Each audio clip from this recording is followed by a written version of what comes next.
Time. ఎవరైనా ఒకరు గట్టిగా 8వ వచనము, 9వ వచనము, 10వ వచనం చదువుతారండి. 8, 9, 10 వచనాలు. గడ్డి ఎండిపోవును, దాని పువ్వు వాడిపోవును, మన దేవుని వాక్యము నిత్యము నిలుచును. సియోను, సువార్త ప్రకటించుచున్నదానా, ఉన్నత పర్వతము ఎక్కుము. యెరూషలేము, సువార్త ప్రకటించుచున్నదానా, బలముగా ప్రకటించుము. భయపడక ప్రకటింపుమి. ఇదిగో మీ దేవుడు అని యూదా పట్టణములకు ప్రకటించుము. ఇదిగో తన బాహువే తన పక్షమున ఏలుచుండగా, ప్రభువగు యెహోవా తానే శక్తి సంపన్నుడై వచ్చును. ఆయన ఇచ్చు బహుమానము ఆయన యొద్దనున్నది. ఆయన చేయు ప్రతీకారము ఆయనకు ముందుగా నడుచుచున్నది. చాలమ్మా, థ్యాంక్ యూ. చిన్న ప్రార్థన చేసుకుందాం. దయాళుడా, పూజనీయుడా, స్తోత్రార్హుడా, మహిమాన్వితుడా, మహిమకు ఆస్పదమైన నామం కలిగిన దేవుడా, మీకు స్తోత్రములు. ఉత్తర దిక్కున్న సభాపర్వతం మీద సాటి సత్య దేవుడుగా మీరు అలరారుచున్నందుకు నీకు స్తోత్రం. నీవు తప్ప వేరొక దేవుడు లేడు. కరాఖండిగా మాతో చెప్పావు, అది మాకు అర్థమైంది, మేము నమ్ముతున్నాం. హృదయపూర్వకంగా మేము స్తుతిస్తున్నాం. అనుభవంతో నేను ఎరుగుతూ ఉన్నాము. మీకు స్తోత్రం. పాపులమై ఉండగా మమ్మల్ని తేరి చూచి జగత్తు పూర్వమే నేల మట్టి రవంతైనా సృజించబడక మునిపే క్రీస్తులో నన్ను మమ్మల్ని జ్ఞాపకం చేసుకుని పాప ప్రబుద్ధులమై ఉండగా, దేవా పాపంలో తలపండిన వారై ఉండగా ప్రేమతో వెలిగి రక్షించిన నీ ప్రేమ యొక్క దేవా లోతుపాతులు అర్థమయ్యే కావు మాకు తండ్రి. ఎవరు చూపలేని ప్రేమను, మాధుర్యమైన స్త్రీలు కూడా చూపని ప్రేమ కంటే ఇంతైన ప్రేమను ప్రభువా నాయన, లోతు ఎత్తు వెడల్పులు కనుగొనలేని ప్రేమను చూపించినందుకు నిత్యము సదా హృదయపూర్వకంగా మా యొక్క చేతులు జోడించి మిమ్మల్ని స్థుతిస్తున్నాము, గణపరుస్తున్నాము. మమ్మల్ని, మా పిల్లల్ని అనేకులను రక్షించుకున్నారు ప్రభువా. అనేక సంఘాలలో మీ కార్యాలు జరిగించారు. మీకు వందనాలు తండ్రి. చేరి వచ్చిన ప్రజానీకం బట్టి మేము స్థుతిస్తూ ఉన్నాము. దేవా, సడన్ గా నీ సంధిలో అనుకోకుండా నిలబడుతూ ఉండగా నాకు కూడా సాయం చేయండి. మాటలు నోరు తెరిచినప్పుడు మాటలు నా నోటికి రాకమునిపే నీవే వాటిని నింపగలవు ప్రభువా. సాయం చేయండి దేవా. నాయన అద్భుతమైన సహాయం మీరు అనుగ్రహించి ఆత్మతో నింపి దేవా మీ నామని గణపరచుకోండి. చేరి వచ్చిన వారి హృదయాల చేత మీరు నింపండి, నన్ను నింపండి. ఆత్మ ద్వారా సాయం చేయమని, మాతో ఉండమని, నిష్ప్రయోజనం కాకుండా సమయాన్ని దీవించి మాకు దయచేయమని యేసు ప్రభు దివ్య నామమున స్తుతించి వేడుకొని ప్రార్థిస్తున్నాను తండ్రి. ఆమేన్. ప్రియ సోదరులారా, మనం చదువుకున్న వాక్య భాగంలో 8వ వచనంలో ఒక మాట మనము ఆ మటుకు నేను ఒక వింతైన మాటగా చూస్తున్నాను. అదేంటంటే, గడ్డి ఎండిపోవును, దాని పువ్వు వాడిపోవును, మన దేవుని వాక్యము నిత్యము నిలుచును. సియోను, సువార్త ప్రకటించుచున్న దానా. ఈమె పేరేంటంట? సియోను. దేవుడు ఏమని జోడిస్తున్నాడు? సువార్త ప్రకటించుచున్న దానా. సియోన్ అనే పట్టణానికి దేవుడు పెడుచున్న మరొక పేరు సువార్త ప్రకటించుచున్న దానా. సియోను పట్టణం అట్లయితే సువార్త ప్రకటించేదిగా మనం చూస్తున్నాం. బైబిల్ విమెన్లో, బైబిల్ స్త్రీల్లో అనేక మంది స్త్రీల గురించి మనం ధ్యానిస్తూ ఉంటాము. కానీ నా మటుకు నేను సువార్త ప్రకటించ దానా అనే అంశాన్ని గురించి ఎప్పుడు నేను ధ్యానించలేదు. ఆమె పేరు సువార్త ప్రకటించుచున్న దానా అని ఆ పట్టణానికి ఆ పేరు పెడుతున్నాడు. ఆ పట్టణంలో చాలా మంది ఉండొచ్చు. ఆ పట్టణంలో నా ప్రతి బిడ్డ సువార్త ప్రకటించే బిడ్డగా ఉండాలని దేవుడు ఆ పట్టణానికి ఒక స్త్రీ పేరుతో దాన్ని సంబోధిస్తున్నట్టుగా మనం చూస్తున్నాం. ఈ సియోను అనే పేరును తీసేసి ఈరోజు ఎంతమంది వచ్చామండి? మనము పార్టిసిపెంట్స్ ఎంతమంది ఉన్నారు? 25 మంది. ఒకవేళ యూట్యూబ్లో ఎంతమంది వింటారో నాకైతే తెలియదు. కానీ ఇంతమంది కూడా మనము మన పేర్లు తీసేసి, సియోన్ పేరు తీసేసి మన పేరు పెట్టుకుంటే మన పేరును కూడా దేవుడు ఏమని పిలుస్తున్నాడు? సువార్త ప్రకటించుచున్నదానా. ఇప్పుడు ఎవరెవరి పేర్లు పెడదామా? ఎంతమందిలో కెజియా సువార్త ప్రకటించుచున్నదానా అనగలడా దేవుడు? అమృత సువార్త ప్రకటించుచున్నదానా?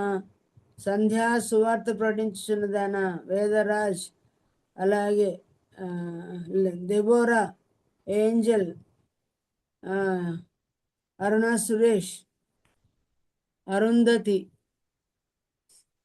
సరళమ్మ గారు, దెబోరా, గ్రేస్, విక్టోరియా, కొండమ్మ, కే వాణి, మనోన్మణి సిస్టర్, మన మార్గరెట్ గారు, మేరీ, మణిమాల,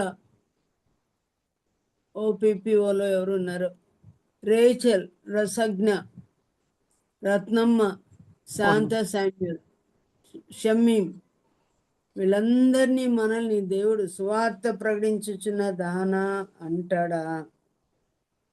ఎప్పుడో ఒకసారి ప్రకటించడం కాదు, అకేషన్ అరేంజ్ అయినప్పుడు కాదు. ఇది ఒక హ్యాబిచుయేట్గా ఉందా? సువార్తకు మనం అప్పగించుకున్న వారముగా ఉన్నామా? సువార్త ప్రకటించే అలవాటు మనకుందా? సువార్త ప్రకటించే భారం మనకుందా? దాని కొరకు పిలువబడిన వారుగా మనం ఉండాలని కదా దేవుని యొక్క ఇష్టము. ఆనాడు సియోనుకు అసలైన యేసుప్రభు సువార్త తెలియదు. ఆనాడు ఆ పట్టణం ఏమి సువార్త ప్రకటించిందో నాకైతే తెలియదు, కానీ ఈనాడు సువార్త అంటే సంఘంలో మనం అందరం ఎరుగుదు. సువార్త వినే మనం అందరం కూడా ప్రభుని నమ్ముకున్నాం. మనం ప్రభు బిడ్డలుగా ఎంచబడ్డాము. ఆయన గుణార్షణను ప్రచురం చేసే బిడ్డలుగా ఏర్పరచబడిన వంశంగా దేవుడు మనం చేసుకున్నాడు. కానీ ఎంతవరకు ప్రకటిస్తున్నాం? ఎంతవరకు ప్రకటించే భారం ఉంది? అనగా మంచి వార్త అనగా న్యూస్, ప్రభును గురించిన వాక్యం ఎంతమంది మనం ప్రకటించే హ్యాబిచుయేట్ చేసుకున్నాం. దాన్ని సువార్త ప్రకటించేదే మన ఉద్యోగం అని అనుకున్నామా? కనుక ఈ పేరును చూసినప్పుడు నాకు చాలా ఆశ్చర్యం అనిపించింది. మన ఒక్కొక్క పేరు ప్రక్కన దేవుడు, ముఖ్యంగా సంఘంలోని ప్రతి ఒక్కరితో దేవుడు అన్నాడు, ఈ ఆర్ మై విట్నెసెస్, మీరే నాకు సాక్షులు అన్నాడు. ప్రత్యేకించి సేవ పిలుపు మనకు లేకపోయినా చాలామందికి ప్రభు అన్నాడు, మీరు సర్వలోకానికి వెళ్ళి సర్వ సృష్టికి సువార్త ప్రకటించమని ప్రతి ఒక్కరితో దేవుడు చెప్తున్నాడు. ముఖ్యంగా ఈ జూమ్ను మనకు దేవుడు ఇచ్చాడు కాబట్టి మన ఇంట్లోనే కూర్చొని మన ఇంట్లోనే బయటికి వెళ్ళకుండా మనం చెప్పే సాక్ష్యాలు కానీ వాక్యాలు కానీ బుధిగంతాలకు వెళ్తూ ఉన్నాయి. ఎంత సులువైన రీతిగా దేవుని వాక్యం ప్రబలిపోతా ఉంది. దేవునికి స్తోత్రం. మంచి డివైస్ దేవుడు మనకి ఇచ్చాడని దేవునికి స్తోత్రం. కానీ ప్రత్యేకించి సేవా భారము మనం కలిగి ఉన్నామా? ప్రకటించే అలవాటు కలిగి ఉన్నామా? వంట చేయుదానా అనొచ్చు, ఉద్యోగం చేయుదానా అనొచ్చు, లేకపోతే ఇంకేదేదో పనుల్లో ఉన్నదానా అని అనవచ్చు. కానీ దేవుడు సువార్త ప్రకటించుచు ఉన్నదానా, దీనికే నువ్వు ఎక్కువగా అప్పగించుకున్నావు, దీని కొరకే ప్రయాసపడుతున్నావు, ఇదే నీ అభిమతం, ఇదే నీ భారం, ఇదే నీ మైండ్ అని దేవుడు మనతో చెప్పగలడా? సరే, ప్రకటిస్తున్నామేమో. ప్రకటించేవారు ఎలా ప్రకటించాలో కూడా దేవుడు చెప్తున్నాడేమని 3వ లైన్ 4వ లైన్ మనం చూస్తే, సియోను సువార్త ప్రకటించినదైన ఉన్నత పర్వతం ఎక్కుము, యెరూషలేము సువార్త ప్రకటించినదానా బలముగా ప్రకటించుము, భయపడక ప్రకటించుము అని దేవుడు చెప్తున్నాడు. సువార్త ప్రకటించే వాళ్ళు ఎలా ప్రకటించాలంట? ఉన్నత పర్వతం ఎక్కి ప్రకటించమని. సువార్త ప్రకటించి వారి పాదముల విషయమే దేవుడు ఒక మాట రాయించాడు కదా. ఆ పాదాలను దేవుడు ఎక్కడ పెట్టి చూపించాలని ఇష్టపడుతున్నాడు? సువార్త ప్రకటించి వారి పాదములు పర్వతం మీద ఎంతో సుందరములు అన్నాడు. సువార్త ప్రకటించి అవన్నీ మురికి బట్టి ఉంటాయి, దుమ్ము బట్టి ఉంటాయి కదా. కానీ అటువంటి పాదాలను దేవుడు షోకేస్లో పెట్టి చూపించినట్టు అవి అందమైన పాదములని దేవుడు చెప్తున్నాడు, సుందరమైన పాదములని. కనుక ప్రియులారా, మన పాదములకి అంత అందాన్ని ఆపాదిస్తే మిగతా భాగాలకు ఇంకెంత అందాన్ని దేవుడు ఆపాదించగలడో ఆలోచించేయండి. సువార్త ప్రకటించిన వారి యొక్క పాదములకు అంత విలువ తీసుకొచ్చి దేవుడు పర్వతాల మీద సుందరములుగా ఉన్నాయని, ఆ యొక్క పాదములు చాలా దిగువగా ఉంటాయి మన బాడీలో, కానీ వాటిని పైకి టాప్కి ఎక్కి చూపిస్తున్నాడు. సువార్త ప్రకటించే వారు దేవునికి ఎంత విలువైన వారో, ఎంత ఎత్తుకు వారిని ఎత్తి చూపిస్తున్నాడో మనకు అర్థమవుతుంది. సువార్త ప్రకటించే వారు దేవునికి ఎంత ఇష్టలో మనకు అర్థమవుతుంది ప్రియులారా. పైగా నీవు ఎట్లా ప్రకటించాలి? బలముగా ప్రకటించాలి. ఎత్తైన స్థానంలో వారిని ఉంచాలని దేవుడు ఇష్టపడుతున్నాడు. బహు బలముగా ప్రకటించాలని దేవుడు చెప్పాడు. అందుకే అపొస్తలుల కార్యం 10వ అధ్యాయంలో కూడా కొన్నేళ్ళ పేతురు వాక్యం చెప్తున్నాడు. దృఢ సాక్ష్యం ఇవ్వాలని ఆయన మాకు ఆజ్ఞాపించి ఉన్నాడు. లూజ్గా ఏదో చెప్పినట్టు వినపడినట్టుగా కాదు, కానీ దృఢ సాక్ష్యం ఇవ్వాలని దేవుడు మాకు చెప్పాడని చెప్పి పేతురు అంటున్నాడు. కనుక యేసయ్య పిల్లలమైన మనం సిగ్గుపడతా కాదు, భయపడతా కాదు, ధైర్యముతో ఆత్మ బలముతో నింపబడి బహు బలముగా ప్రకటించమని దేవుడు చెప్తున్నాడు. సువార్త ప్రకటించుచు ఉన్నదానా బలముగా ప్రకటించుము, భయపడక ప్రకటించుము. మరి ఏం ప్రకటించాలి? నన్ను దేవుడు సేవకు ప్రేరేపణ చేస్తున్న దినాలను నేను ఒక ఆడపిల్లగా నేనేం చెప్పగలను? నాకు ధైర్యము లేదు, స్టేజ్ ఫియరు, ఆడవారితో మాట్లాడడానికి వర్ణాలు పెట్టాను కూడా నాకు భయము. ప్రభా, నేనేమి చేయగలను? అదో పలానా వాళ్ళని పిలుచుకున్నా, వాళ్ళు అయితే సరిపోతారు, వీళ్ళైతే సరిపోతారు, నేనేమి చేయగలను అన్నాడు. ఈ మాటల ద్వారా దేవుడు నా యవనకాలంలో అప్పుడే దేవుడు నాతో మాట్లాడి ఉన్నాడు. ఏమి చేయాలో చెప్పాడు. 7వ వచనంలో చూడండి ఏమని చెప్పాలంటే, 6వ వచనం చదువుకుందాం. ఆలకించుడి, ప్రకటించమని ఒకడు ఆజ్ఞ ఇచ్చుచున్నాడు, నేనేమి ప్రకటించునని మరి ఒకడు అడుగుచున్నాడు. సర్వశరీరులు గడ్డి అయి ఉన్నారు, వారి అందమంతయు అడవి పువ్వు వలె ఉన్నది. యెహోవా తన శ్వాసం దాని మీద ఊదగా గడ్డి ఎండును, పువ్వు వాడును. నిశ్చయముగా జనులు గడ్డి వంటి వారే, గడ్డి ఎండిపోవును, దాని పువ్వు వాడిపోవును అని చెప్పమంటున్నాడు దేవుడు. చెప్పమని చెప్పిన దేవుడు బలం ఇస్తాడు, ధైర్యం ఇస్తాడు. బలము లేని వారైనా బలము పొంది ఉండేటట్లు సాయం చేస్తాడు. పిరికి వారినైనా ధైర్యంతో దేవుడు నింపుతాడు. ఏమి చెప్పాలో మ్యాటర్ కూడా చెప్తాడు మనకు. అప్పుడే మనం ధైర్యం పొందగలం. ఏమని చెప్తున్నాడు? సర్వ శరీరుడు, వారింత పెద్దోళ్ళైనా చిన్నోళ్ళైనా, చదువుకున్న వాళ్ళైనా చదువు లేని వారైనా ధనికులైనా ఎవరైనా కూడా గడ్డిని పోలి ఉన్నారు. అందం ఏదైనా ఉంటే అది పొద్దునుంచి సాయంత్రం లోపలే వెళ్ళిపోతుంది. అందమంతా అడవి పువ్వు వలె ఉంటుంది, సాయంత్రానికి అది ఎండిపోతుంది, పువ్వు వాడిపోతుందని దేవుడు చెప్పి మాట్లాడమని చెప్తున్నాడు. ఆయా సమయాలు యందు ఏ వాక్యం చెప్పాలి, ఏ పాయింట్స్ మీద మాట్లాడాలో కూడా దేవుడు తెలియజేసేవాడుగా ఉన్నాడు. ఇది మీరు చెప్పండి అని చెప్తూ ఇంకేం చెప్పాడో చూడండి.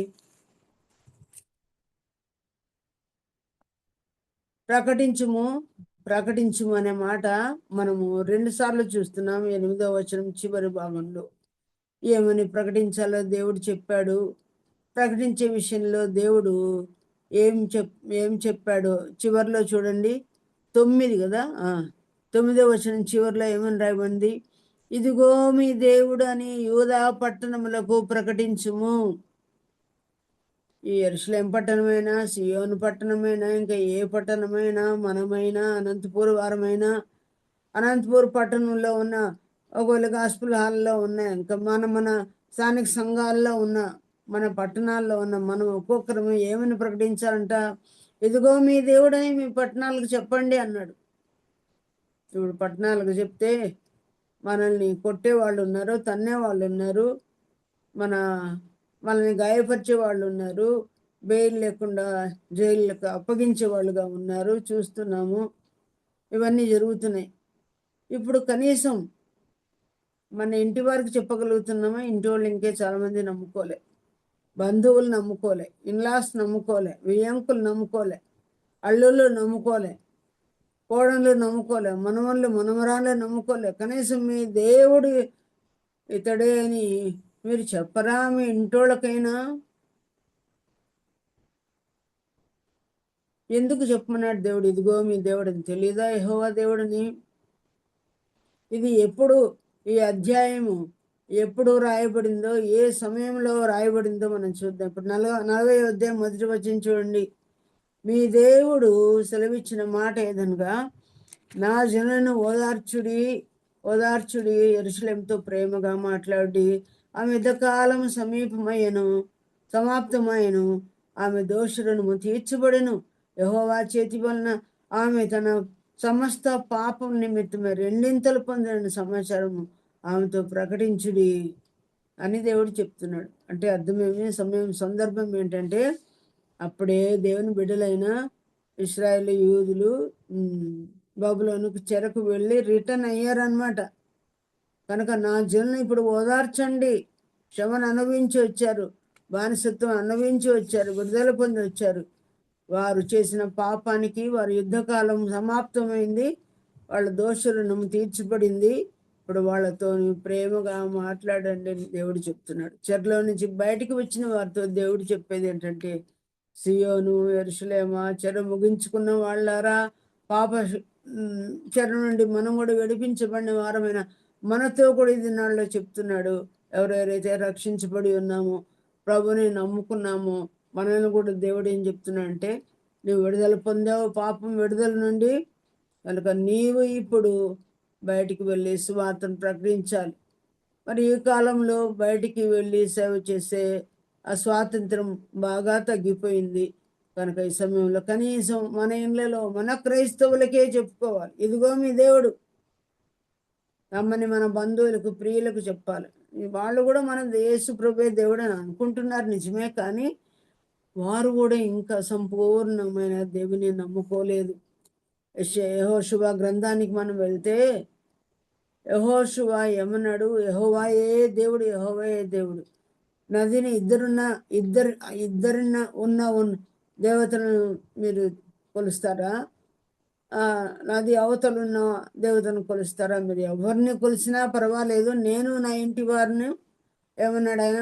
యెహోవాను సేవిస్తామన్నప్పుడు వాళ్ళందరూ అన్నారు, ఇశ్రాయేల్ అందరూ ఏమని? మేము దేవుడైన యెహోవానే సేవిస్తాము అని అన్నారు. అట్లయితే మీ దేవుడైన యెహోవాను మీరు యెహోవానే మరి నమ్ముకుంటామన్నట్లయితే ఆ దేవుని మీరు సేవించండి అని అన్నాడు. ఇంతవరకు మీకు సాయం చేసిన ఆ దేవుణ్ణి సేవించండి. ఐగుప్తులో నుండి మిమ్మల్ని తప్పించిన దేవుడు కదా, గొప్ప గొప్ప మహత్కార్యాలు చేశాడు కదా, ఎర్ర సముద్రం దాటించాడు కదా, బాషాను రాజు ఓగు సీహోనుకు దేవుడు ఏం చేశాడో మీకు తెలుసు కదా, మన్నా ఎట్లా కురిపించాడో మీకు తెలుసు కదా, ఆ విషయం రాజులందరినీ గద్దించి ఎలాగో మిమ్మల్ని కాపాడాడో దేవునికి తెలుసు కదా, ఇవన్నీ యోర్దానును ఎలాగ ఎండింపజేశాడో మీకు తెలుసు కదా, ఇవన్నీ మీకు చేసిన దేవుని, మేలు చేసిన దేవుని మీరు సేవించమని ఆయన చెప్తాడు అక్కడ. అలాగే ప్రియులారా, మనం దేవుని నమ్ముకున్న తర్వాత ఆ దేవుడు మనకి ఎన్నో మేలు చేశాడు, మన కుటుంబానికి ఎన్నో మేలు చేశాడు, మన పిల్లలకి ఎన్నో మేలు చేశాడు, ఉద్యోగ విషయంలో చేశాడు, ఆత్మసమైన ప్రతి ఆశీర్వాదం ఇచ్చాడు. అలాగే శరీరమైన మేలు ఎన్నో మనకు చేశాడు. అవన్నీ మనం చెప్పగలము, పుంకాలుగా ఎన్నో పేజెస్ పుస్తకాలు మనం రాయగలము. కానీ ఆయన సేవిస్తున్నాము, దేవుని నుండి ఇప్పించుకునేది జలగలాగా ఇమ్ము దేవా. దేవుడు నింపాడు, మన నిధులు నింపాడు, భోగభాగ్యములతో నింపాడు, ఇళ్ళను నింపాడు, సరుకులతో సంపాద్యంతో నింపాడు, బ్యాంకు బ్యాలెన్సులతో నింపాడు, ఆస్తిపాస్తులతో నింపాడు, వెండి బంగారములతో నింపాడు. కానీ సేవిస్తున్నామా? ఇంత మీకు సాయం చేసిన దేవుని మీరు సేవించండి అని అన్నాడు. ఆయన సేవ ఈ దినాల్లో చాలా ప్రాముఖ్యం. ఎండ్ డేస్కి మనం వచ్చాం, యుద్ధాలు చూస్తున్నాం, మన హయాంలోనే చూస్తున్నాము, ఈ దినాల్లోనే మనం చూస్తున్నాం. ఆయన సేవిస్తామా? సేవించే ఒక్కొక్కరు మనం ఆయన ప్రకటిస్తున్నామా? ఏమని ప్రకటించాలి? ఇదిగో మీ దేవుడు. మన బిడ్డలు కూడా దేవుని సహాయాలని అనుభవిస్తున్నారు, తింటున్నారు, తాగుతున్నారు, కానీ ఆయన సేవించడం లేదు. మరి సేవించాలి అనుకునే మనం ఒక్కొక్కరు వెళ్ళి ఇదిగో మీ దేవుడని మన ఇంటి వారికి మనం చెప్పాలి. 100లో ఉన్నారు, రాకడకు సిద్ధపడడం లేదు. జీవగ్రంథంలో వారి పేర్లు ఉన్నాయో లేదో వాళ్ళకే అర్థం కాలేదు. డైలమాలో ఉన్నారు. రక్షణ నిశ్చయిత లేని వారుగా ఉన్నారు. ఎత్తబడతామో లేదో అనే విషయంలో డైలమాలో ఉన్నారు. అలాంటి వారిని ఇదిగో మీ దేవుడని చెప్దామా అని మీ దేవుడని ఎవరికి చెప్పాలంట? యూదా పట్టణములకు ప్రకటించుడి అన్నాడు. యూదా పట్టణములకు ప్రకటించాలి, వీధులకు ప్రకటించాలి. ఆ వీధుల్లో, ఇండ్లలో, మన కుటుంబాల్లోనే, మన బంధువుల మధ్యనే, మన గ్రామస్తుల మధ్యనే మనమే చెప్పుకోవాల్సిన పరిస్థితుల్లో మనం ఉన్నామని ఈ వాక్యాలు మనతో చెప్తున్నాయి. ఈ మాటలు చదువుతూ ఉన్నప్పుడు నాకు ఒక ఆలోచన వచ్చింది. ఏంటి? యూదా పట్టణాలు ఎన్ని ఉన్నాయబ్బా? ఆయా పట్టణాలకు ఎట్లా చెప్పాలా వెళ్ళి? ఒకవేళ యూదులు ఇశ్రాయేలు అయితే అని నేను చూశాను. ఇప్పుడు మీకు ఆ మాటలే, దేవుడు నాకు నేర్పించిన మాటలే మీకు చెప్తాను. యెహోషువ గ్రంథం 15వ అధ్యాయము 20వ వచనం నుండి మనం చూద్దాము. యెహోషువ గ్రంథం, దయచేసి ఇది బైబిల్ స్టడీ అనుకోండి. యెహోషువ గ్రంథంలో 15వ అధ్యాయంలోకి తిప్పండి. మిమ్మల్ని ఒక ప్రశ్న నేను వేయాలి అనుకుంటున్నాను. మీరందరూ మీ బైబిల్స్లో చూస్తేనే మీరు ఆన్సర్ చేయగలరు. 15వ అధ్యాయం తీశారా? 20వ వచనం నుండి 15వ వచనం నుండి మీరు చూస్తే 15వ అధ్యాయం 20వ వచనం నుండి కొన్ని ఊర్ల పేర్లు కనిపిస్తున్నాయి. చూడండి, 20వ వచనం చదువుతారా ఎవరైనా? 15వ అధ్యాయం 20వ వచనం.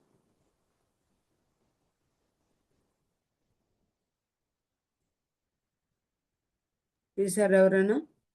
యూదా వంశస్థుల గోత్రమునకు వారి వంశముల చొప్పున కలిగిన స్వాస్థ్యం ఇది. దక్షిణ దిక్కున ఎదోము సరిహద్దు వరకు యూదా వంశస్థుల గోత్రము యొక్క పట్టణములు ఏవేవనగా, సిస్టర్ చదివినట్టు యూదా వంశస్థుల పట్టణాలను గురించి కొన్ని పేర్లు చెప్పారండి. ఆ పేర్లన్నీ కూడా 32వ వచనం చివరిలో పట్టణాల యొక్క సంఖ్య అంతా టోటల్గా ఎంతని చెప్పారండి? 29. గుర్తుపెట్టండి. ఈ పేరాలో చివరిలో 29 వేసుకోండి పెన్తో మీరు.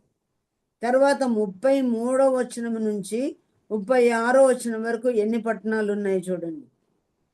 చదవండి సిస్టర్. అది వాటి పల్లెలు పోగా 36 చివరిలో వాటి పల్లెలు పోగా ఈ పట్టణములన్నీ 9. మైదానంలో ఏవనగా 36. మైదానంలో ఏవనగా ఎస్తాయోలు, జోరియా, సిస్టర్ జానోహా. చివరిలో మాత్రం చెప్పండి చాలు. వాటి పల్లెలు పోగా 14 పట్టణములు. 14 పట్టణములు కదా? 16 సిస్టర్. నా బైబిల్లో 14 అని ఉంది. సరే 16 వేసుకోండి. 29 14 ఉంది సిస్టర్. 14 కాదు. 29 కింద 14 వేసుకోండి. టోటల్ మళ్ళీ చేద్దాం. తర్వాత 37వ వచనం నుండి 41వ వచనం వరకు చివరిలో ఎన్ని పట్టణాలని ఉంది? 41 చివర వాటి పల్లెలు పోగా 16 పట్టణంలో. అట్లయితే 14 కింద ఏమేయాలి? 16 పట్టణాలు వేయండి. 16. తర్వాత 42 నుంచి 47 వరకు ఎన్ని పట్టణాలు ఉన్నాయి చూడండి. 47 చివరిలో వాటి పల్లెలు పోగా ఎన్ని పట్టణాలు? 47 చివర 9 పట్టణాలు. 9 పట్టణాలు. 9 వేసుకోండి. ఇంకా ఆ తర్వాత 47 నుండి 54 చివరిలో ఎన్ని పట్టణాలు ఉన్నాయి? 9 పట్టణాలు. 11 పట్టణములు. 54 మధ్యలో చూడండి. 54లో వాటి గ్రామములు పోగా 11 పట్టణములు. మధ్యలో 54 మధ్య దొరికిందంటారా? దొరికింది సిస్టర్. 11 వేయండి. ఆ తర్వాత కిందికి చదువుతూ వస్తే 54 చివరిలో ఎన్ని పట్టణాలు? వాటి పల్లెలు పోగా 9 పట్టణంలో ఉందంటారా? 9 పట్టణం. 9 పట్టణాలు కింద 9 వేసుకోండి. ఆ తర్వాత 55 నుండి 59వ వచనము మధ్య భాగంలో చూడండి. తిమ్నా వాటి పల్లెలు పోగా 10 పట్టణములు. ఇప్పుడు 10 పట్టణములు వేసుకోండి.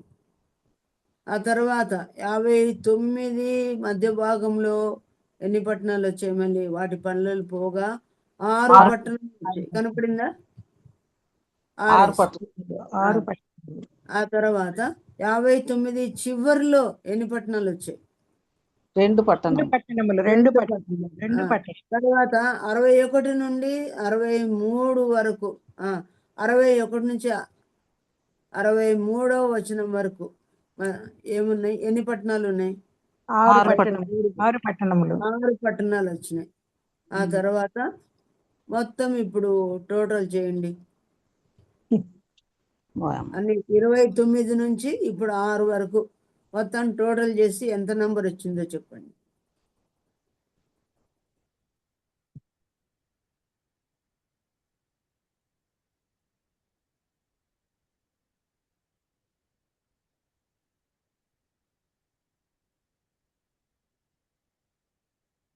నూట 12.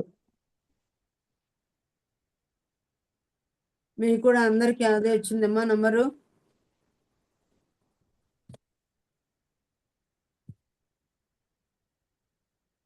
ఒక్కొక్కరికి ఏ నెంబర్ వచ్చిందో చెప్పండి.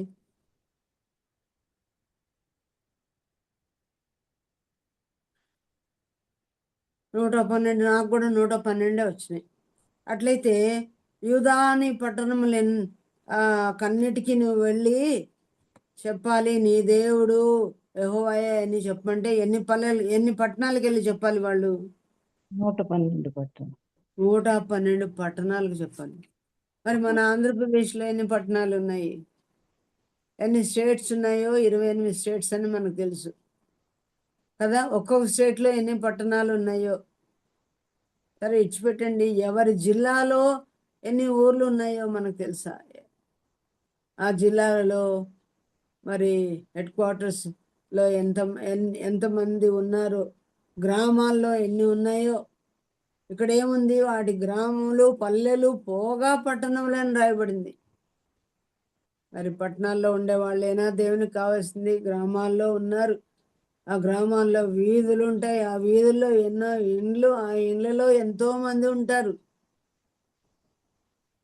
మనలో ప్రతి ఒక్కరి కొరకు ప్రభు రక్తం కార్చాడు కనుక మనలో కూడా ఒక్కొక్కరికి మనం సాక్షులముగా మనం ఉండాలి. మీరు వెళ్ళి చెప్పాలంటే ఈ దినాల్లో మనకు బయట అవకాశాలు తక్కువగా ఉండగా మన ఇళ్ళలో ఉన్న వారికి కూడా ఇదిగో నీ దేవుడైతే ఆయన నీవెందుకు సేవించలేదు, ఎందుకు నీ హృదయ జీవితంలో నీ పేరు ఇంకా యేసు ప్రభు జీవ గ్రంథంలో నమోదు చేసుకోలేదు అని మనం ఎంతమందికి మనము చెప్పవలసిన వారంగాను కొద్దిగా పట్టుకొని ఇంకా అరటిపండు వచ్చినట్టు చెప్పాల్సిందే, తేల్చుకోవాల్సిందే. ఎందుకంటే మనం ఒక చోట, మన పిల్లలు ఒక చోట, మన మనమూళ్ళు ఒక చోట ఉంటే ఏం ప్రయోజనం? అటువంటి వారిని గురించి మనం కన్నీరు విడుస్తామంట. ఆ తర్వాత ఆ కన్నీటిని తుడపడానికి ప్రభు మళ్ళీ కన్నీటి బాష్పబిందులు తుడుస్తాడంట పరలోకానికి వెళ్ళిన తర్వాత. కనుక ప్రియులారా, వారి విషయమైన విచారం లేకుండానట్లు మన ఇళ్ళలో ఎవరెవరు కొదువుగా ఉన్నారో రక్షణ విషయంలో వారి కొరకు మనం చెప్పకపోతే మన ఇళ్ళకి ఎవరు వచ్చి చెప్తారండి? మన పిల్లల్ని ఎవరు పట్టించుకుంటారు? మన మనములను ఎవరు పట్టించుకుంటారు? మన కోడళ్ళని ఎవరు పట్టించుకుంటారు? వాళ్ళతో కొద్దిగా మాట్లాడే యాక్సిస్ అలాంటి చొరవ ఎవరికి ఉంటుంది? మనకున్నట్టుగా వేరే వాళ్ళకి ఎవరికి ఉంటుంది? అంత చొరవ ఎవరికి ఉండదు కదా. మరి నీవు నేనే ఆ స్టెప్ తీసుకోవాలా. తమ్ముడు నీ స్టాండ్ ఏంటి? నేను అక్కడ ఉంటా. బాబు నీ స్టాండ్ ఏంటి? అమ్మ నీ స్టాండ్ ఏంటి? మీకు మాకు పెద్ద ఎడబాటు ఉంటుంది అని వారికి మనం కొద్దిగా చెప్పాలి. తెగేసి చెప్పాల్సిన ఆ యొక్క చొరవ మనకు మాత్రమే ఉంది. ఏమనుకున్నా పర్వాలేదు, డిసిషన్ మనం తీసుకోవాలి. ఇంకెవరు చెప్పే అవకాశం లేదు. ఎండ్ డేస్కి మనం వచ్చేసాం ప్రియులారా. అలాగ భయపడక ప్రకటించు, సిగ్గుపడక ప్రకటించు, బలముగా ప్రకటించు, నిశ్చయిత తీసుకొని ప్రకటించు. ఎవరి విషయమే మనకు భారం ఇస్తాడు వాళ్ళ దగ్గరికి మనం ప్రభువా ఓ మంచి సమయం వాళ్ళతో మాట్లాడాలి అనుకుంటున్నాను, ఏం మాట్లాడాలి ప్రభు వారు ప్రశ్నిస్తే నేనేం మాట్లాడాలి, డౌట్ పడితే ఏం చేయాలి, చెప్పాల్సిందే, తెగేసి చెప్పాల్సిందే, నేను దాపరికం లేక మాట్లాడాల్సిందే, సిగ్గుపడకుండా చెప్పాలని దేవుడు చెప్తున్నాడు, భయపడక ప్రకటించమని గట్టిగా దృఢ సాక్ష్యం ఇవ్వమని చెప్తున్నాడని మన ఇంటి వారి కొరకు, మన పల్లెల కొరకు మనం పూనుకోకపోతే ఇంకెవరు పూనుకోరు. అవతల విచారపడి కూడా మనము లాభం లేదు. సరే, దేవుడు ఆ పట్టణాల్లో, ఆ స్టేట్స్లో ఎవరెవరు, మన ఊర్లలో ఎవరెవరి మీద దేవుడు భారం ఇస్తాడో వారికి మనము చెప్పవలసిన వారంగా మనం ఉన్నాం. సరే, ఆ పట్టణాలకి వెళ్ళి నువ్వు ప్రకటించము అని అంటున్నాడు కదా. సరే, ఈ దినాల్లో ప్రకటించాలని దేవుడు ఏమని ఎట్లా మాట్లాడుతున్నాడో లూకాసు వార్త 14వ అధ్యాయంలో చూడండి. మనకు తెలిసిన వచనాలలో నుండే దేవుడు మాట్లాడుతున్నాడు ఎలా ప్రకటించాలి. 14వ అధ్యాయము 15వ వచనం నుండి 21 వరకు చదువుకుందాం ఆ భాగాన్ని. 14వ అధ్యాయం తీసారా? లూకాసు వార్త 14:15లో నుండి దేవుడు ఏమని మాట్లాడుతున్నాడో మనం చూద్దాం. 14:15 చదువుతారమ్మా ఎవరైనా? 16 నుంచి చదవండి. 16 నుంచి చదవండి. ఆయన అతనితో ఇట్లనెను, ఒక మనుష్యుడు గొప్ప విందు చేయించి అనేకులను పిలిచెను. విందు కాలమందు అతడు, ఇప్పుడు సిద్ధమై ఉన్నది, రండని పిలువబడిన వారితో చెప్పుటకు తన దాసుని పంపెను. అయితే వారందరూ ఏక మనస్సుతో నెపములు చెప్పసాగిరి. మొదటివాడు చాలు. ఇప్పుడు ఇవన్నీ మనకు తెలుసు. వాళ్ళందరూ అంట, ఒక్కరు కాకుండా అందరూ ఏమంట, ఏక మనసు వచ్చిందంట. దేన్ని బట్టి? దేనికోసం? అందరు నమ్ముకుందామని ఏక మనసు కాదు, కానీ నెపాలు చెప్పడానికి ఏక మనస్సుతో అందరూ అన్నమాట. అర్థం కానిది కాదు, అది క్లిష్టమైనదేమి కాదు, చేయలేనిదేమి కాదు, కానీ విందు సిద్ధపరిచాడంట దేవుడు. యజమానుడు విందుకు పిలిచాడు, రక్షణ విందుకు పిలిచాడు. కానీ అందరూ ఏక మనసుతో చెప్పారు. మనకు తెలుసు కదా, ఒకడేమనంట, నేను ఒక పొలమును కొని ఉన్నాను, అవశ్యముగా వెళ్ళి దాన్ని చూడవాలని. కొని చూస్తారండి ఎవరైనా? కొని చూస్తారా? చూసుకుంటారా? చూసుకుంటారు. చూసేకుంటారు. దాంట్లోనే అబద్ధం అనేది బాగా తెలిసిపోతాం. దేవునికే టోకరా వేయాలనుకుంటాం. దేవుడు అన్నాడు, మోసపోకండి, దేవుడు వెక్కిరించా చాలా ప్రబుద్ధులము. దేవునితోనే అబద్ధం ఆడిన వాళ్ళు ఉన్నారు బైబిల్లో. ఎవరు చెప్పగలరా? సప్పేరా పరిశుద్ధాత్మను మీరు ఎందుకు మోసపరిచారన్నాడు. ఇంకొకడు చెప్పండి, నీ యెహోవాయే, నీ దేవుడని యెహోవాయే ఆ జంతువుని, నాకు పశువుని నాకు కనిపింపజేసిన షూట్ చేసి చంపాను, నువ్వు వంట చేసుకొని తీసుకొచ్చాను అన్నాడు. ఎవరు అబ్బాయి? యాకోబు. దేవుని పేరు చెప్పే అబద్ధాలు ఆడుతూ ఉంటే ఎంత భయం లేదో మనకు కదా. ఆనాడు యాకోబు తక్కువ వాక్యం ఉంది, రిటర్న్ వర్డ్ ఆఫ్ గాడ్ వాళ్ళకి లేదు, ధర్మశాస్త్రం ప్రతులు వాళ్ళకి లేవు. అలా కూడా సొలొమోను కాదు, సౌలు అంటున్నాడు, ఆయన వాళ్ళ అల్లుడు ఏంటి అడ్డుగడిగిన ఆ పట్టణంలో నేను ఎరిగింపజేశాను, యెహోవాయే ఆయన నా చేతికి అప్పగించాడు. అల్లుణ్ణి దేవుడంట అప్పగించాడంట ఈయన చేతికి. ఏ తప్పు లేకుండా నిష్కారణంగా దోషం లేని వాడిని చంపడానికి ప్రయత్నం చేస్తూ పైగా అప్పుడప్పుడు ఏం మాటలు, యెహోవాయే అప్పగించాడంట. యెహోవా అప్పగించాడా? 2 సార్లు ఏటు విసిరినప్పుడే దేవుడు అప్పగించలేదే ఆయనని. చాలాసార్లు తప్పులు చేస్తూనే ఉంటాం, కానీ యెహోవాను వాడుకుంటాం, మళ్ళీ వాక్యం వాడుకుంటాం, వాగ్దానం వాడుకుంటాం. మనం చాలా ప్రబుద్ధులము. రక్షణకు పిలిచినా కూడా, అర్థమైనా కూడా నెపములు, అబద్ధములతో కూడిన నెపములు, సాకులు, ఏక మనసుతో. ఈనాడు హైందవులకు అర్థం కాలేదని క్రైస్తవులమైన ఆయనకు చేరువలో ఉన్న మనకు దేవుని వాక్యం వినిపిస్తే కూడా క్రైస్తవులందరూ కూడా నెపములు చెప్పే వాళ్ళలో ఉన్నారేమో. ఎంతమంది నామకార్థులుగా ఉన్నారో ఎంతమంది పేర్లు అక్కడ ఉన్నాయి అని కూడా ధైర్యం లేకుండా ఎంతమంది ఉన్నారు. నమ్ముకున్నాం లే అనుకుంటున్నారేమో. ఇంకొక మాట ఉంది కదా 19వ వచనంలో, ఇంకొకటి ఏమన్నాడంట, వాడి నెపం ఏంటి, నేను 5 జతల ఎడ్లు అంటే 10 కొన్నాను, వాటిని పరీక్షింప వెళ్ళుచున్నాను. అంటే ఎవరైనా పరీక్షించకుండా అంత అడ్వాన్స్ ఇచ్చి మొత్తం అంతా ఇచ్చిన తర్వాత మళ్ళీ ఏదైనా పేచి పెడితే వాళ్ళు మళ్ళీ ఇస్తారండి? ఆ పొలం ఇస్తారా, లేకపోతే ఆ ఎడ్లని వెనక్కి ఇస్తారా? ఆ మాటే ఉండదు కదా, ఒకసారి అయిపోతుంది అంతే మొత్తం. కానీ పరీక్షింప వెళ్ళుచున్నాను, నన్ను క్షమించుము. వీళ్ళందరూ కూడా ఏమని అడుగుతున్నారు? క్షమించవలని నిన్ను వేడుకొనుచున్నాను, నన్ను క్షమింపమని నిన్ను వేడుకొనుచున్నాను. 2 వచనాలు అలాగే రాయబడి. నాకు పొలమే ఇంపార్టెంటు, నాకు ఎడ్లే ఇంపార్టెంటు, నాకు వ్యాపారమే ఇంపార్టెంటు, నాకు జీతమే ఇంపార్టెంటు, లేకపోతే ఉద్యోగమే ఇంపార్టెంటు అని వాయిదా వేసుకుంటూ పోయి క్షమించమని నిన్ను వేడుకుంటున్నాము అని అన్నారు. కానీ పాపములు క్షమించమని నిన్ను వేడుకుంటామని అని ఉంటే ఎంత బాగుండేది. వాళ్ళు అవకాశాన్ని దొర్లించుకుంటా ఉన్నారు అన్నమాట, పోగొట్టుకోవడానికే ఇష్టపడతా ఉన్నారు. తెలిసి తెలిసి చెడిపోతివే మనస, ఇక నీ దిక్కెవరు చెప్పుమా అని ఆంధ్రప్రదేశ్ కీర్తనలో ఒక పాట ఉంది. అలాంటి కోవలోనే ఇక్కడ వినేవాళ్ళు ఎవరైనా ఉన్నారా? రక్షించబడినానులే అనుకొని ఎంతమంది శరీరంగా ప్రవర్తిస్తున్నారు, ఎంతమంది దేవుని భయం లేకుండా చేస్తున్నారు. రక్షించబడినాం అనేవాళ్ళు బ్రహ్మాండమైన అబద్ధాలు ఆడుతూ ఉండటం మనం చూస్తున్నాం. ముని కూరలకు ఎదురు తన్నుతూ ఉన్నారు. అలాగ తంతే నీ కాళ్ళకే ఎదురు తంతే నీకే దెబ్బ అని దేవుని వాక్యం చెప్తుంది. అలాగూ ఇంకొకడు ఏమన్నాడు 20వ వచనంలో, మరి ఒకడు, నేను ఒక స్త్రీని వివాహం చేసుకున్నాను అందుచేత రాలేను. వివాహం చేసుకుంటే మాత్రం మేము భార్యను తీసుకొని వస్తే ఇంకా స్పెషల్గా చూస్తారు కదా, కొత్త పెళ్లి కొడుకును కొత్త పెళ్లి కూతురును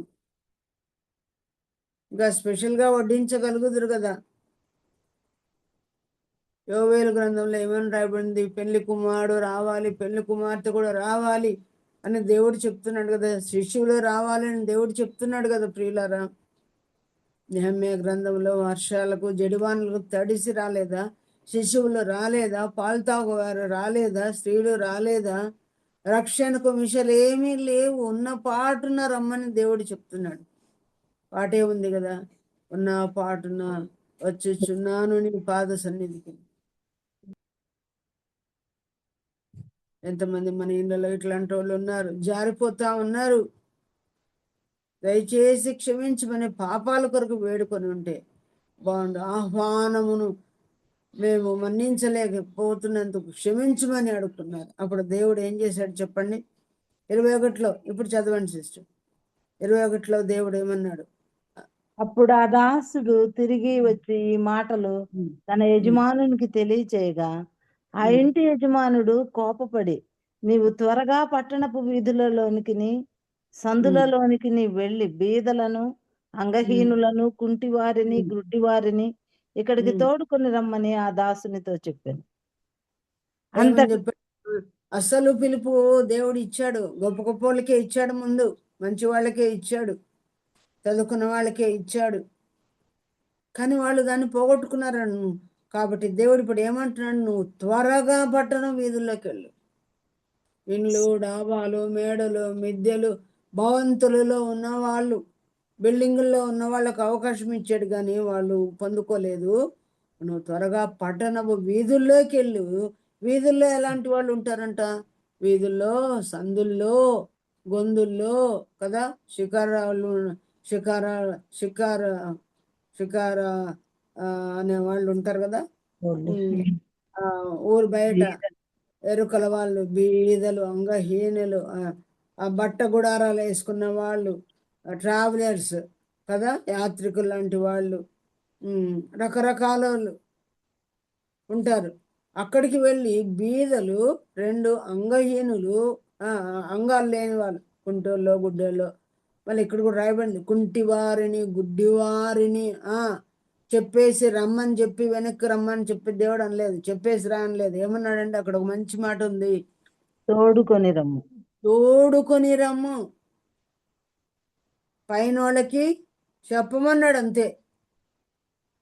కానీ వీళ్ళు బీదోళ్ళు రాలేరు, ఆటోలో రాలేరు, అంగహీనులు ఉండేవాళ్ళు అస్సలు రాలేరు, కుంటోళ్ళు గుడ్డలు అస్సలు రాలేరు.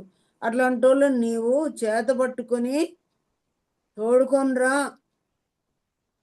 ఈనాడు పెద్ద పెద్దోళ్ళు పోగొట్టుకున్నారు ఆ భాగ్యము. కుంటోళ్ళకు, గుడ్డోళ్ళకు, అంగహీనులకి, బీదలకు, షుకారోళ్ళు అంటారే, ఎరుకలు అంటారు, యానాది అంటారో, లేకపోతే అడుక్కు తినేవాళ్ళు అంటారు, ఎవరో వాళ్ళను తోడుకొని రమ్మంటున్నాడు. చాలాసార్లు సేవలో మేము కూడా తిరిగినప్పుడు ఆ అరుగుల మీద ఉండేవాళ్ళు, బీదలు, వృద్ధులు, నివాసాలు లేనివారు, ఒంటరి వాళ్ళు, అలాంటి వాళ్ళని చూసి వాళ్ళకు కూడా సువార్త చెప్పడము ద్వారా 1 and 2 కూడా అక్కడే చేసుకున్న వాళ్ళు కూడా ఉంటారు. అలాంటి వాళ్ళకి ఎవరు చెప్పాలి? మనము కాదా? అలాంటి వాళ్ళు తొందరగా నమ్ముకుంటారు. పరలోకంలో ఫస్ట్ బెంచ్లో ఉండేది వీళ్ళేనేమో. పెద్ద పెద్దోళ్ళని పిలిస్తే రాలేదు. అందుకే పరలోకంలో ఎక్కువగా ఎవరు ఉంటారంట?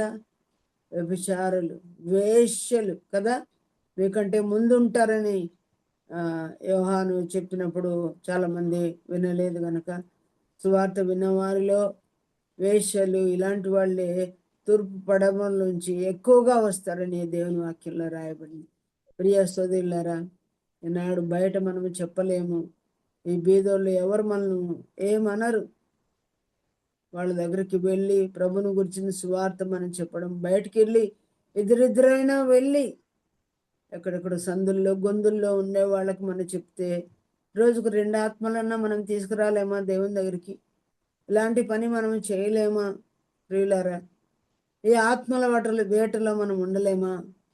తోడుకొని రమ్మంటే తోడుకొని వచ్చారంట ఆ దాసుడు. 22వ వచనంలో ఏమన్నాడు చూడండి. అంతట దాసుడు, ప్రభువా నీవు ఆజ్ఞాపించినట్టు చేసితిని గాని ఇంకేముందంట, ఇంకనూ చోటు ఉన్నదని చెప్పాను. ఇంకనూ చోటు ఉంది, పరలోకంలో ఇంకనూ చోటు ఉంది. మరి ఆ చోటు నింపబడాలంటే సేవకులే రావాలా? స్పీకర్సే రావాలా?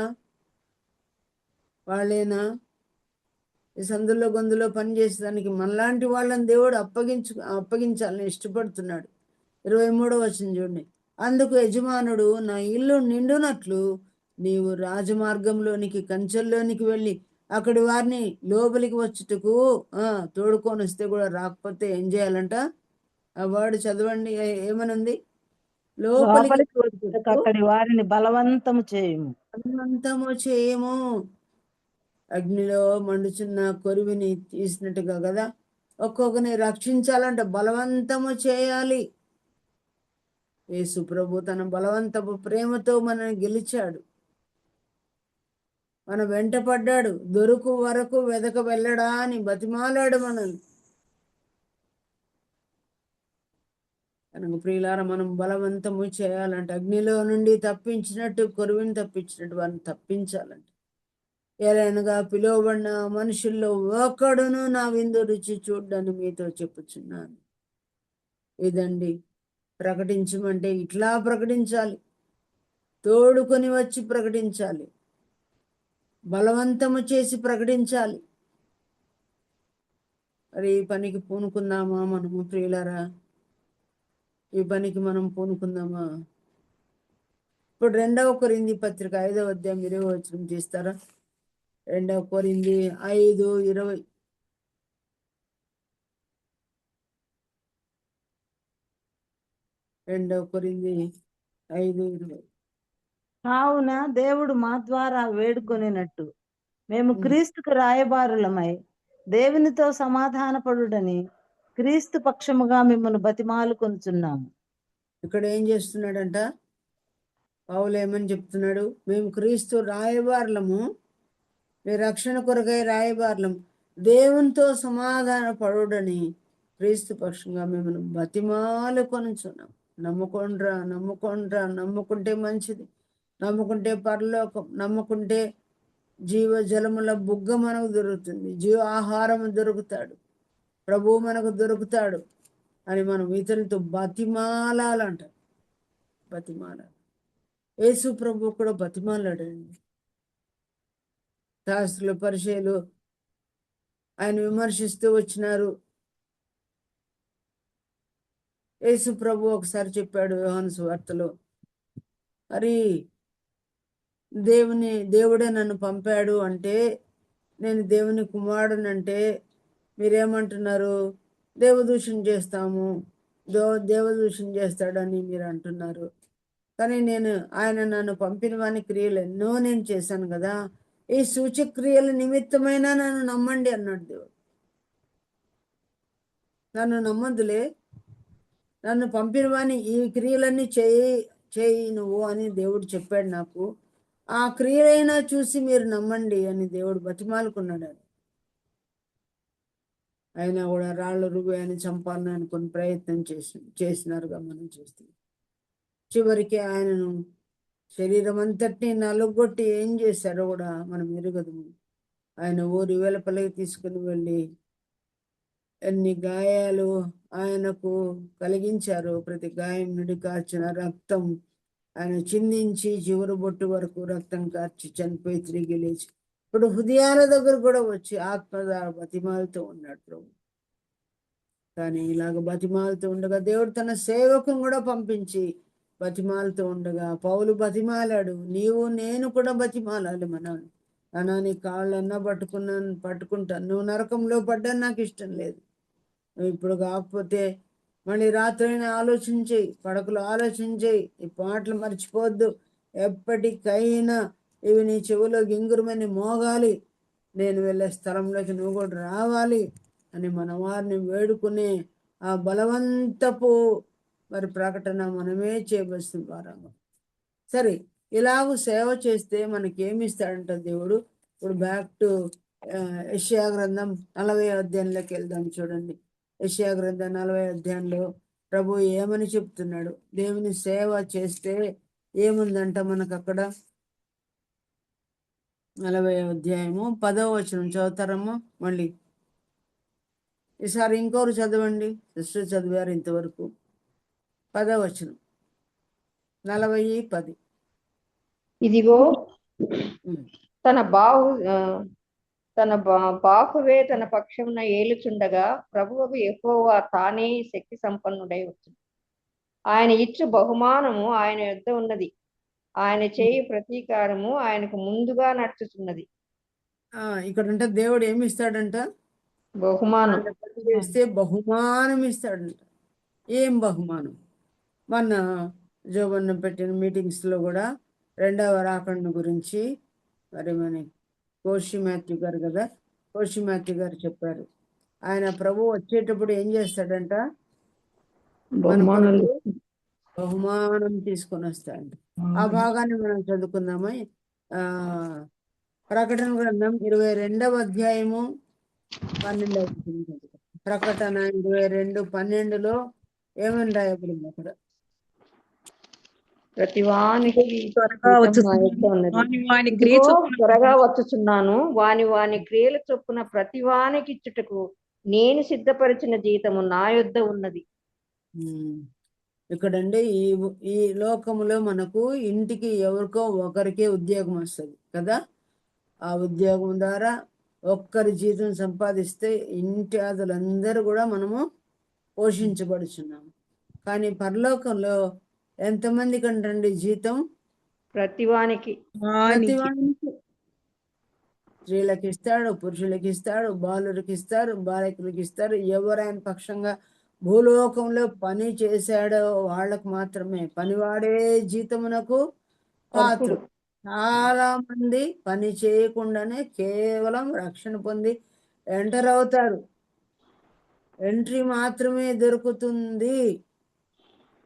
వాళ్ళకి జీతం లేదు, వాళ్ళకి మెప్పు లేదు, వారికి మహిమ లేదు, వారికి ఘనత లేదు, అక్కడ రివార్డ్స్ లేదు, అవార్డ్స్ లేదు. రివార్డ్కి అవార్డుకి తేడా ఏంటో ఎవరైనా చెప్తారా? రివార్డ్ అంటే ఏంటి, అవార్డ్ అంటే ఏంటి? రివార్డ్ అంటే డబ్బు రూపంలో వచ్చేది రివార్డ్. అవార్డు అవార్డ్ అంటే వస్తు రూపంలో వచ్చేది అవార్డ్స్. వస్తువులు ఉన్నాయా లేదా బైబిల్లో? ఉన్నాయి. అందంగా చేస్తాను, వారిని కిరీటం తెల్లరాతిని ఇస్తాను అన్నాడు. వస్తువులు అన్నాడు. ఉన్నాయా కదా? బంగారు కిరీటం ఇస్తానన్నాడు.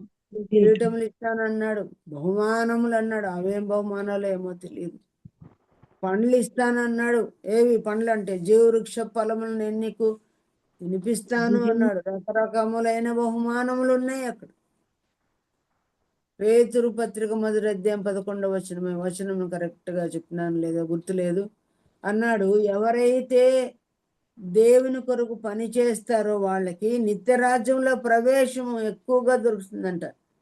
గుర్తుపెట్టుకోండి, కేవలం పరలోకంలో చేరేది వేరు, ఆ నిత్య రాజ్యంలో ప్రవేశం ఎక్కువగా దొరుకుతుందంటేమి, ఒక అడుగు కాదు, 2 అడుగులు కాదు, 1 సెంటు కాదు, 2 సెంట్లు కాదు, ప్రవేశము సమృద్ధిగా దొరుకుతుందంట. అంటేమి అటువంటి వాళ్ళకి పెద్ద భూభాగం ఇస్తాడేమో, పెద్ద భవంతి ఇస్తాడేమో, పెద్ద పెద్ద రూమ్లు ఇస్తాడేమో. ఆలోచించుకోండి. జస్ట్ ఎంటర్ అవుతాం అంతేనా? మా బంధువుల్లో ఒక ఆమె ఉంది, కోడలతో కష్టాలు పడి పడి కెజియా బైబి పరలోకంలో నాకు శాప దొరికితే చాలమ్మా అనింది. అక్కడ శాపలు ఉండవు, అక్కడ అన్ని సింహాసనాలే ఉంటాయని చెప్పిన. ఇప్పుడు అంటున్నాడు దేవుడు సమృద్ధి అయిన ప్రవేశం. ఈ మాట అన్నప్పుడు నాకు గుర్తొచ్చింది, ఇంత కష్టపడి 40 ఏళ్ళు నడిపిస్తే నీకు 1 అడుగు భూమి కూడా ఇవ్వనన్నాడు. ఎవరితో? మోషేతో. మోషేతో. ఏమి నువ్వు మాట్లాడే పనే లేదు అన్నాడు. వెళ్ళిపోయినాడు అంతే, ఆయన పరలోకానికి వెళ్ళిపోయినాడు.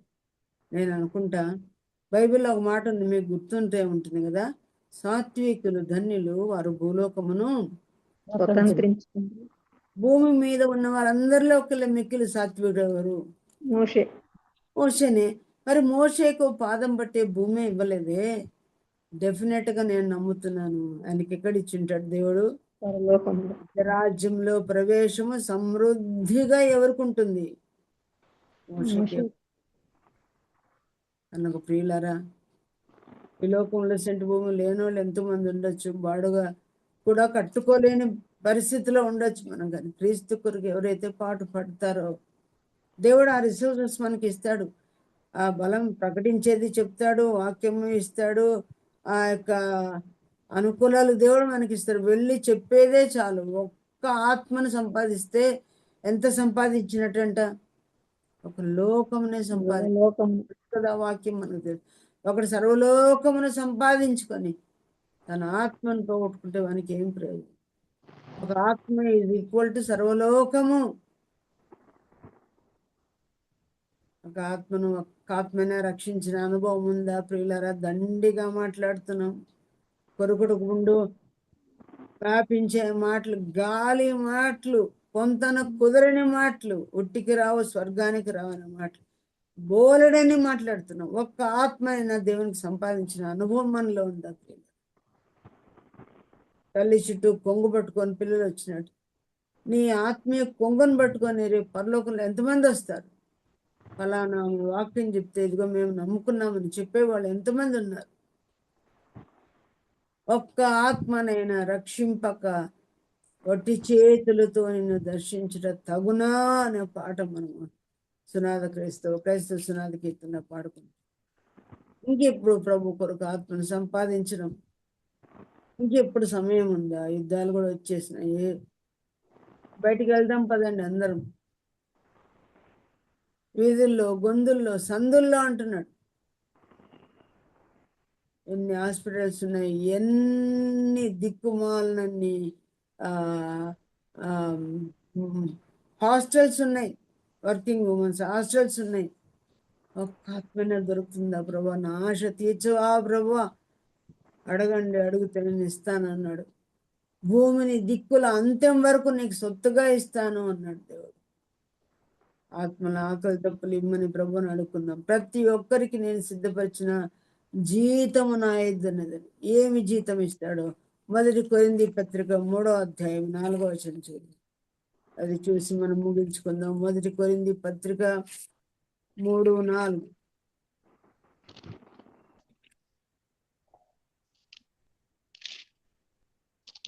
ఒకడు నేను పౌలు వాడను, మరి ఒకడు నేను అపోల్లో వాడను అని చెప్పినప్పుడు మీరు ప్రకృతి సంబంధమైన మనుషులు కారా? అపోల్లో ఎవడు, పౌలు ఎవడు? పరిచారకులే కదా. ఒక్కొక్కరికి ప్రభు అనుగ్రహించిన ప్రకారము వారి ద్వారా మీరు విశ్వసించితిరి. నేను నాటి తిని అపోల్లో నీళ్లు పోసెను, వృద్ధి కలుగ చేసిన వాడు దేవుడే. కాబట్టి వృద్ధి కలుగ చేయి దేవునిలోనే గాని నాటువానిలోనైనను నీళ్లు పోయి వానిలోనైనను ఏమీ లేదు. నాటువాడును నీళ్లు పోయేవాడును ఒక్కటే. ప్రతివాడు తాను చేసిన కష్టము కొలది జీతము పుచ్చుకొనును. ఎట్లంటే జీతం ఇచ్చేది తాను చేసిన కష్టము కొలది. కష్టము కొలది. సులభంగా 40 మంది రక్షించబడచ్చు. కష్టముతో ఒక ఆత్మను సంపాదించవచ్చు. దేన్ని బట్టి? జీతం నంబర్ని బట్టి కాదు. ఇక్కడ ఏముంది వాక్యంలో? ప్రతివాడు తాను చేసిన కష్టమును బట్టి. ఎంత సేవలో కష్టపడతామో అంత జీతం వస్తుంది. బండెడు సేవ, మనం గడ్డి లాంటి సేవ చేసామనుకోండి, గడ్డికి ఏం విలువ ఉంటుందండి?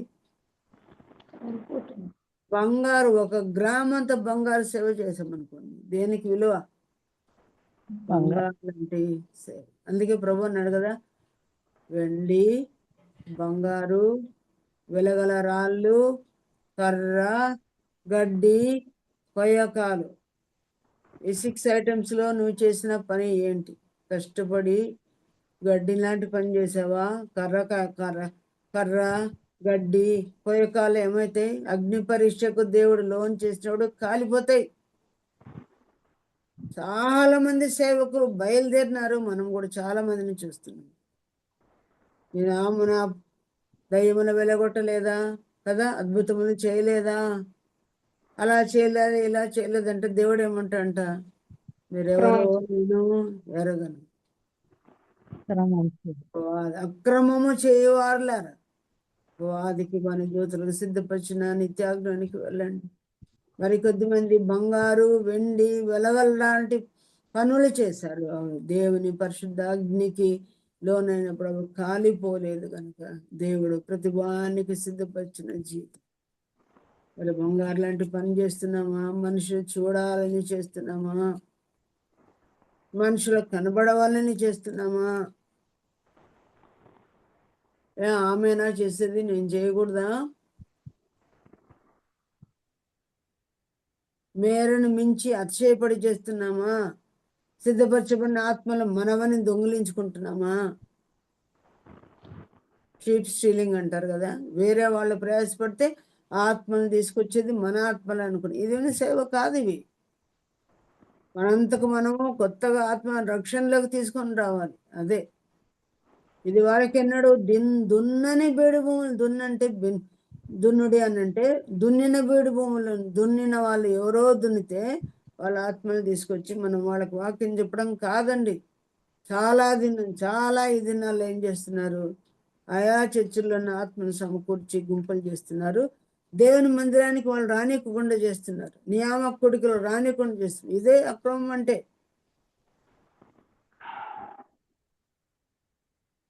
నియామకుడికి ప్రభు అన్నాడు కదా, మందిరాలకు రాకపోతే గుమ్మాలు ఏడుస్తున్నాయంట, గేట్లు ఏడుస్తున్నాయంట, యాజకులు ఏడుస్తున్నారంట. అయ్యో, వాక్యం ప్రిపేర్ వచ్చినాం, మన సంఘస్థులు మా దానికి రారు, ఈ సంఘానికి రాకుండా ఇంకో సంఘాన్ని, ఇంకోటి. ఈ దినాల్లో చాలా అక్రమాలు జరుగుతున్నాయి.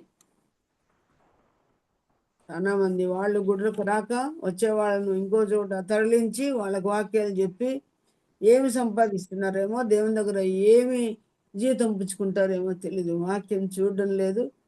ఈ వాక్యం తెలియని వాళ్ళని కూర్చోబెట్టి అమాయకుల్ని ఇలాగ చేస్తూ ఉంటారు.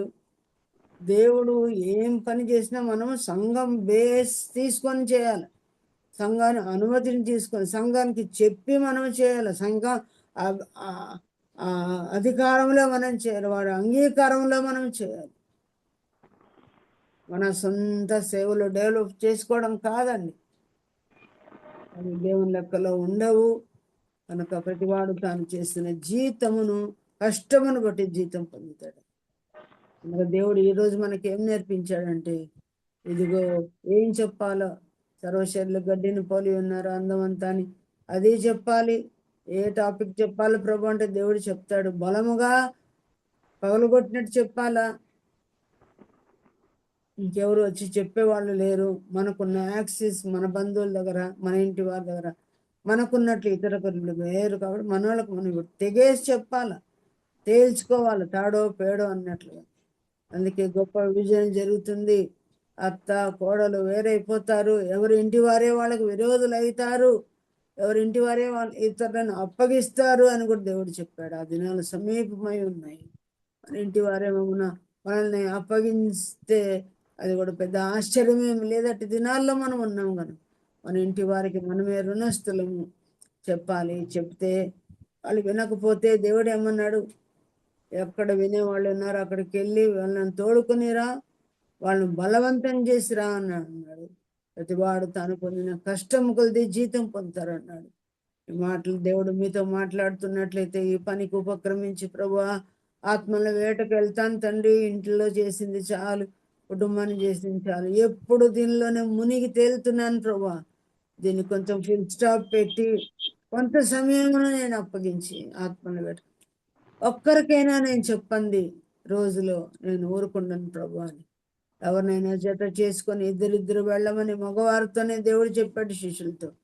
స్త్రీలైన మీరు ఆత్మ సంబంధమైన ఫ్రెండ్స్ని ఏర్పాటు చేసుకొని ఇద్దరిద్దరు వెళ్ళి ఆ ఇద్దరు ఒక్కరిని సంపాదిస్తే ఇద్దరికి దేవుడు జీతం ఇస్తాడు. అలాగే చేయడానికి ప్రభు తన కృపను మనందరి ఏళ్ళలో విస్తరింపచేయాలని, ఏదో వినులు విందుగా ఏదో వర్తమానం విని వెళ్ళిపోవడం కాదు, ఈ పనికి పూనుకోవాలని అందరూ దేవుని సాక్షులుగా ఉండాలని మనవి చేస్తూ దేవుని చేత నేర్చుకున్న విషయాలు మీతో చెప్తుండగా ఇవన్నీ కూడా పరిశుద్ధాత్మ ద్వారా మీ అందరి హృదయంలో పనిచేయను గాక. దేవుడి మాట మన కొరకు దీవించును గాక. అందరికీ వందనాలనా, అందరికీ వందనాలు.